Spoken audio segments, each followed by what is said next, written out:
చంద్రబాబు నాయుడు మాటల్లో. ఒకవేళ ఈ వేవర్ అనేది 2021లో ఇచ్చారు. ఒకవేళ ఈరోజు వేవర్ తీసిన పాపం నీ ప్రభుత్వం అధికారంలో ఉంది, నువ్వే కేంద్రంలో చక్రం తిప్పుతున్నావు కాబట్టి ఎన్డీఏ ప్రభుత్వం ఉంది.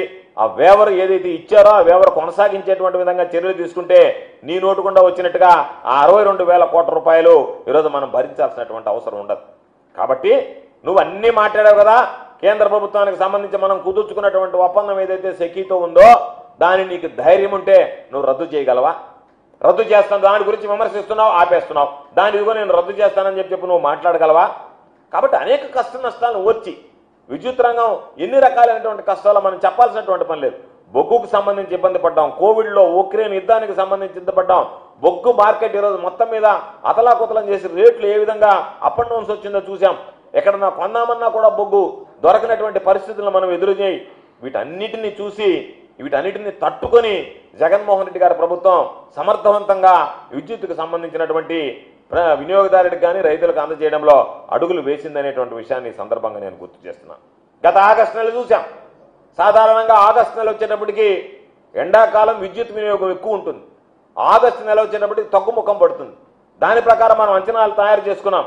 అంచనాలు తయారు చేసుకుంటే రోజువారీ గ్రిడ్ వేసవిలో ఏదైతే ఉందో రోజువారీ గ్రిడ్ డిమాండ్ 230 మిలియన్ యూనిట్లు అయితే దాదాపుగా మనం 170 నుంచి 185 మిలియన్ యూనిట్లకి ఆగస్టు నెలకు వచ్చేటప్పటికి తగ్గిపోతుంది అనుకుంటే ఏమాత్రం తగ్గకుండా ఈసారి విద్యుత్ వినియోగం అనేటువంటిది సాధారణంగా ఏదైతే వేసవ కాలంలో ఉంటుందో అదేవిధంగా దాదాపుగా రోజుకి 45 మిలియన్ యూనిట్ల నుంచి 55 మిలియన్ యూనిట్లు ఎక్కువగా ఈరోజు మనం వాడకానికి అవసరం వచ్చింది. వాటన్నిటికీ సంబంధించి అన్నిటిని అధిగమించి ఎక్కడా కూడా రైతులకు కానీ వినియోగదారులకు కానీ ఇబ్బందులు పడకుండా జగన్మోహన్ రెడ్డి గారి ప్రభుత్వం చర్యలు తీసుకున్నది. అదేవిధంగా ట్రూ అప్ ఛార్జీల గురించి మాట్లాడతా ఇవన్నీ నాకు తెలియదు, ఇవన్నీ నేను చూడలేదని నంగనాచి మాటలు మాట్లాడాడు. పాపం ఆ టెర్మినాలజీ ఆయనకు అర్థం కాలేదంట, కొత్తగా ఉందంట టెర్మినాలజీ వినడానికి.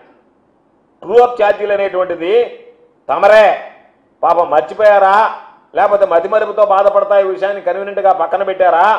2014 నుంచి 2018, 2019 వరకు తమరు దానికి తీసుకొచ్చినటువంటిది ఆమోదిత మరియు వాస్తవ పంపిణీ ఖర్చు అని చెప్పి ట్రూ అప్ ఛార్జీల నిర్వహణకు సంబంధించి వ్యయం, అదేవిధంగా తరుగుదలకు సంబంధించి మూలధనానికి సంబంధించినటువంటి ప్రతిఫలం వీటన్నిటికీ సంబంధించి ఆ రోజు తమరు తీసుకున్నటువంటిది ఆ వ్యత్యాసాన్ని ఏదైతే ఉందో ఈపీఈఆర్సీ ఉత్తర్వుల ప్రకారం ఇవ్వాలని తమర హయాంలో చేసినటువంటి నిర్ణయం, తమరు తీసుకున్నటువంటి నిర్ణయం, తమర హయాంలో ఏపీఈఆర్సీ ఇచ్చినటువంటి నిర్ణయం, తమర హయాంలో వచ్చినటువంటి బాధుడు.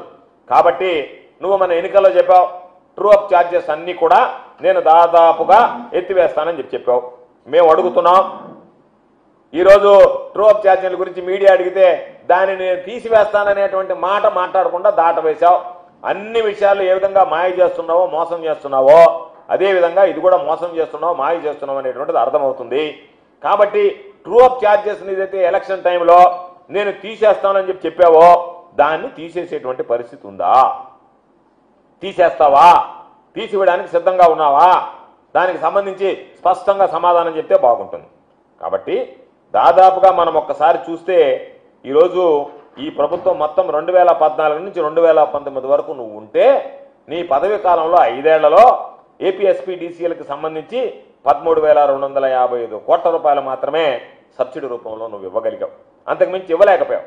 జగన్మోహన్ రెడ్డి గారు 2019 నుంచి 2024 వరకు ఈ 4 ఏళ్ల సమయంలో సబ్సిడీకి సంబంధించి 47,800 కోట్ల రూపాయలు ఇచ్చారు. 47,800,92 రూపాయలు జగన్మోహన్ రెడ్డి గారు ఇచ్చినటువంటిది. 47,800 కోట్ల రూపాయలు జగన్మోహన్ రెడ్డి గారు సబ్సిడీ ఇస్తే తమర హయాంలో ఇచ్చింది 13,255 కోట్లు. దానిలో రైతులకు సంబంధించి ఉచిత విద్యుత్ బకాయిలు చూస్తే 43,744 కోట్ల రూపాయలు జగన్మోహన్ రెడ్డి గారు సబ్సిడీ రూపంలో చెల్లించింది. తమర హయాంలో తమరు ఎగ్గొట్టిపోయినటువంటి 8,845 కోట్లతో సహా